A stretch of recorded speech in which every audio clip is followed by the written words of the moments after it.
Қазір мына балоннан алған гүлдерімдің отростықтарын алдым.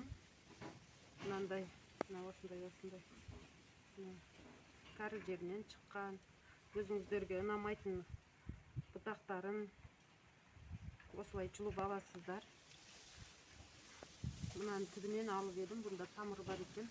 Бұны үлкенірегіне отырғызам. Осылай салып, қадымғы құрғақ топыраққа отырғыза беремін. Суббота күні қазір қызым түсіріп көмектесіп жатыр.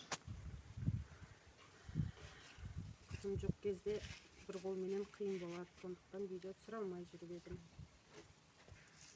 Осылай қойып дымқылдамай бірден құрғақ топыраққа отырғыза берем. Өздері су құйғанда дымқылданады, артық суы шығып кетеді. Бірінші осындай кішкентай стақандарға егіп алам. Қаймақтың ыдыстары, айрандың ыдыстары, осындай стаканчиктерге. Тамырлап өсе бастағанда, тамыры сыймай бастағанда үлкен ыдыстарға көшіріп алатын болам. Топырағымды ана күнгідей дайындап алдым. Қарағаштың жапырағының шірінділері, ағаштардан, таудың топырағы, болмаса менің огородымыздың топырағын қоссақ та болады. Пеларгония гүлі топырақ таңдамайды негізінде.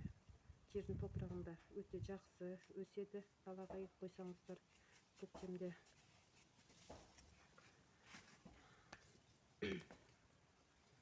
Кейін күзде қайталап осылай қылып жаңалап отростық алып егесіздер.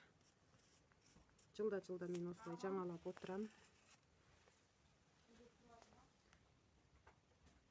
Бірден егіп, бірден суғара беремін.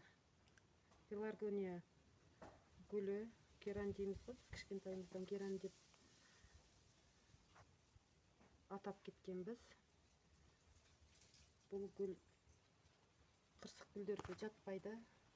Құрғақ топыраққа егіп, қайталап су құйып, қандай жағдайда да өсе береді. Қазір шаңын жуып қоям, және үйге кіргіземін.